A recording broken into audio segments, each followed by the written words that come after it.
奥德利夫人的秘密。玛丽伊丽莎白·布雷登。第9章。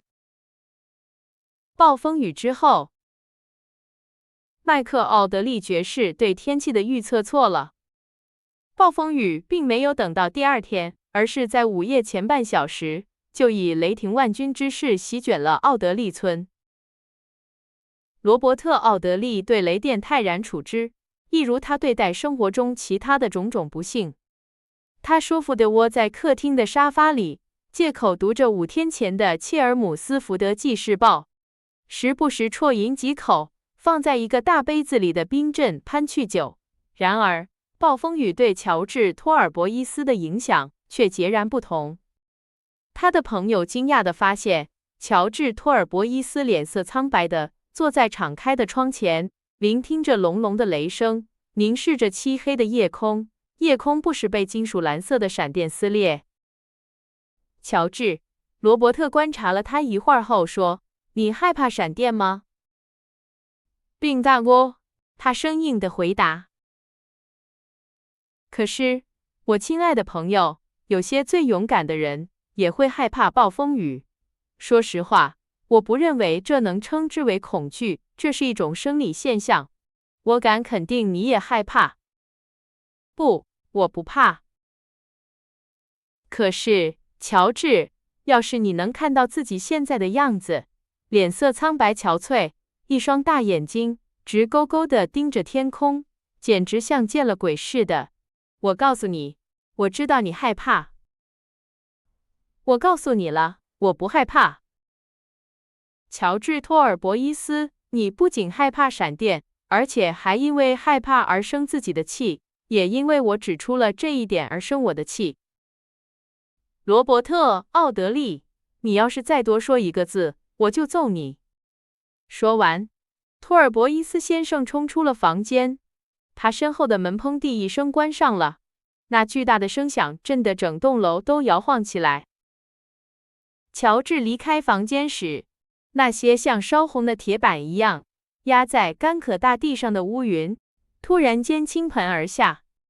但是，即使这个人害怕闪电，他对雨水却丝毫不在意，因为他径直走到太阳客栈的门口，踏上了湿漉漉的马路。他在倾盆大雨中来回踱步了大约20分钟，然后回到客栈，立刻上楼回了自己的房间。罗伯特·奥德利在楼梯平台上遇到他，只见他头发凌乱，衣服湿透。你要睡了吗，乔治？是的。可你没有蜡烛。我不需要。可是看看你的衣服，你没看到你的袖子还在滴水吗？究竟是什么让你在这样的夜晚出去？我累了，想睡觉，别管我。乔治，想喝杯热的白兰地加水吗？罗伯特·奥德利在说话时挡住了朋友的路，因为他想尽力阻止朋友在这种状态下睡觉。但是乔治粗鲁地推开了他，把他甩在身后，用罗伯特在奥德利庄园听到的那种沙哑的声音说：“让我一个人带着，罗伯特·奥德利，离我远点，越远越好。”罗伯特跟着乔治来到他的房门口，但那人砰地一声把门关上了。于是，唯一的办法就是让托尔博伊斯先生独自带着，直到他平静下来。他因为我发现他害怕闪电而生气了，罗伯特心想，同时平静地回到自己的房间。在那里，他异常镇定地听着雷声，尽管床似乎在摇晃，闪电不时照亮了打开的洗漱包里的剃须刀片，映出奇异的光芒。暴风雨在宁静的奥德利村渐渐平息了。第2天早上，罗伯特醒来时，看到阳光透过卧室的白色窗帘照进来，天空万里无云。这是一个暴风雨后常有的宁静而美丽的早晨。鸟儿欢快地歌唱，金色的麦浪在广阔的田野里起伏，在与暴风雨的激烈搏斗后，骄傲地摇曳着。那场暴风雨曾在半夜里用刺骨的寒风和瓢泼大雨，拼命想把饱满的麦穗打倒在地。罗伯特窗外缠绕的葡萄藤叶子沙沙作响，藤蔓和小枝上的雨珠像钻石般纷纷坠落。罗伯特·奥德利发现他的朋友已在早餐桌旁等他。乔治脸色异常苍白，但非常平静。事实上，他甚至看起来比平时更愉快些。他像从前那样热情地握着罗伯特的手，那种热情在他妻子去世、生活变得不幸之前，一直是他性格的一部分。对不起，鲍勃，他坦率地说，为我昨晚的坏脾气道歉。你说的对。暴风雨让我心烦意乱。我年轻时，他总是这样影响我。可怜的家伙。我们是乘快车走，还是留下来今晚和我叔叔一起吃晚饭？罗伯特问道。说实话，鲍勃，我对这两个提议都没什么兴趣。今天天气真好，我们去散散步，再试试钓鱼，然后乘下午6点15分从这里出发的火车进城。你觉得怎么样？只要不惹朋友生气，罗伯特·奥德利即使是更差的提议也会接受，所以他很快就同意了。于是，他们用完早餐，并吩咐准备4点钟吃的点心后，乔治·托尔博伊斯便把鱼竿扛在肩上，和他的朋友兼同伴一起离开了客栈。然而，如果说罗伯特·奥德利先生平静的性情在震动太阳客栈地基的雷声中未曾改变，那么对他叔叔年轻娇嫩的妻子就不能这么说了。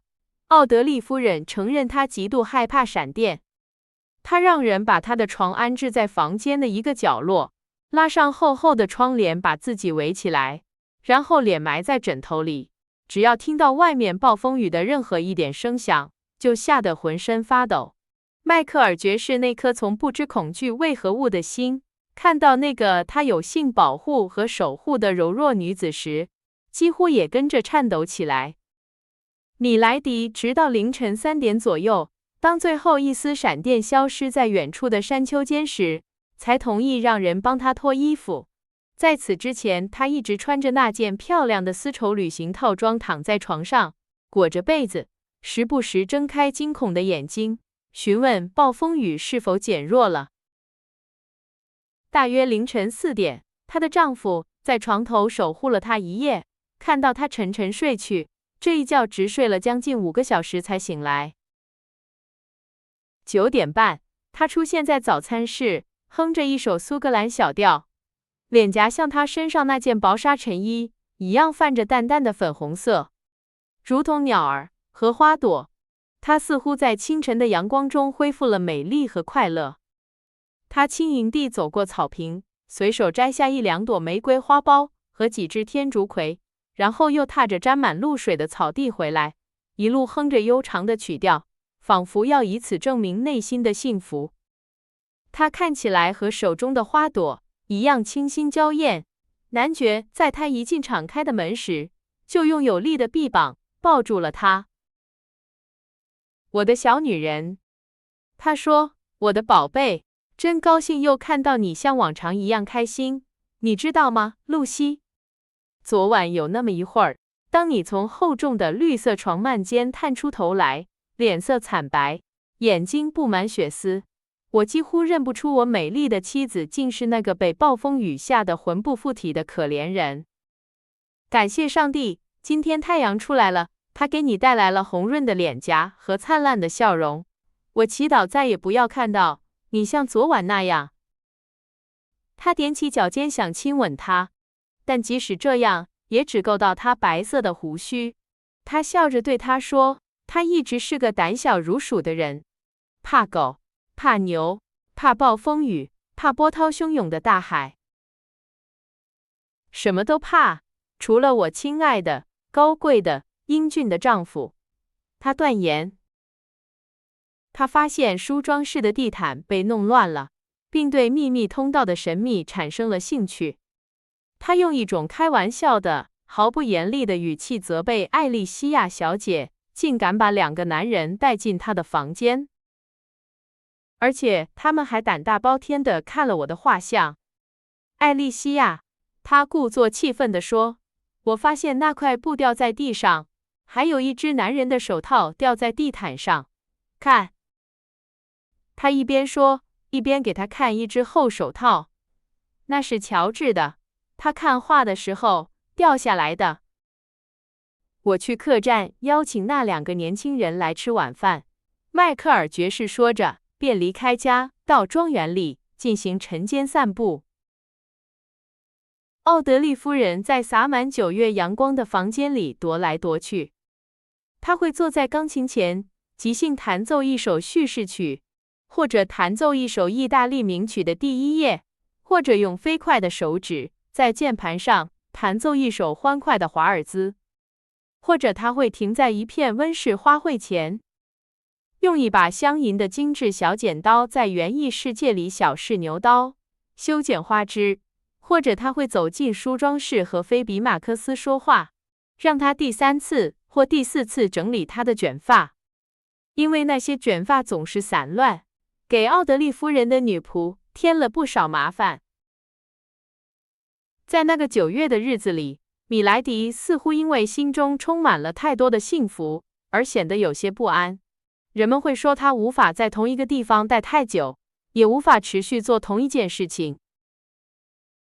奥德利夫人正以她特有的那种漫不经心的态度消磨时光，而那2位男士则悠闲地沿着小溪岸边散步，直到来到一处幽静的角落，那里水深而平静，长长的柳枝低垂在水面上。栖息在托尔博伊斯先生所坐之处旁边溪流里的鱼儿们可算是幸运的了，他们有机会尽情地玩耍，轻轻地啄食那位先生的鱼钩，而丝毫不用担心自身的安全，因为乔治的目光茫然地注视着水面，手中漫不经心地握着鱼竿，脸上带着一种奇怪的失神表情。当教堂的钟敲响2点时，他收起鱼竿，准备沿着河岸漫步，让罗伯特·奥德利享受他宁静的午睡。按照这位先生的习惯，这种午睡持续2-3个小时，并不稀奇。大约500米开外，乔治走过一座简陋的小桥，进入了通往奥德利庄园的草地。鸟儿们整个上午都在歌唱，也许此时已经唱累了。懒洋洋的牛群在草地上睡觉。迈克尔爵士还没有从晨间散步回来。艾莉西亚小姐1个小时前骑着她的栗色母马离开了。仆人们正在宅子后部用餐，而米莱迪则手捧一本书，在幽暗的椴树林荫道上散步。因此，当乔治·托尔博伊斯穿过草坪，响亮地叩响那扇坚固的、用铁加固的橡木门时，这座古老的灰色宅邸从未像这个明媚的下午这样宁静。应门的仆人告诉他，迈克尔爵士不在家，夫人在椴树林荫道上散步。这个消息似乎让他很失望，他咕哝着说想见夫人，或者说他要去见夫人。仆人没太听清他的话，然后就离开了，没有留下名片，也没有给家里人留下任何口信。这次拜访后1个半小时，奥德利夫人回到了家，但她并非从椴树林荫道回来，而是恰恰从相反的方向，手里拿着打开的书，边走边唱着歌。艾莉西亚刚下马，正站在拱形门廊下，身边握着那条大纽芬兰犬。那条狗从未对夫人表现出多少喜爱，此刻它呲着牙，发出一声低沉的咆哮。把这只可怕的畜生弄走！艾莉西亚，奥德利夫人不耐烦地命令道。这畜生知道我怕它，就利用我的恐惧，还说它们是多么高尚慷慨的动物。呸！凯撒，我恨你，你也恨我。要是我在哪个黑漆漆的走廊里碰到你，你准会扑上来咬断我的喉咙，是不是？米莱迪躲在他妓女身后，晃动着她金色的卷发，挑衅地看着那只怒气冲冲的动物。奥德利夫人，您知道吗？那位托尔博伊斯先生，那个年轻的官夫，来过这里问起迈克尔爵士和您。露西·奥德利扬了扬她那描画精致的眉毛。我以为他会来吃晚饭呢，他说，我们待会儿就有机会欣赏他的陪伴了。她的薄纱连衣裙的裙摆上放着一束野花。她穿过了奥德利庄园后面的田野，一路采摘着路边篱笆上的花朵。她快步走上通往自己房间的宽大楼梯，乔治的手套放在梳妆台上。奥德利夫人用力拉响了铃，菲比马克斯立刻出现了。把这些垃圾拿走，她突然命令道。女仆拿起手套、几朵枯萎的花和一些撕碎的纸片，放在围裙上。你今天早上在做什么？米莱迪问道。我希望你没有在浪费时间。没有，夫人，我一直在缝补那件蓝色的裙子。房子这边的光线很暗，所以我拿到我房间里，在窗边缝的。女仆说着话朝门口走去，但她转过身，看着奥德利夫人，像是在等待进一步的吩咐。露西恰在此时抬起头，主仆二人的目光相遇了。菲比马克斯，夫人说着，身子往后靠在一张扶手椅上，漫不经心地玩弄着裙摆上的野花。你是个好姑娘，勤快能干。只要我活着，你就不会缺一个好朋友，也不会缺一张20英镑的钞票。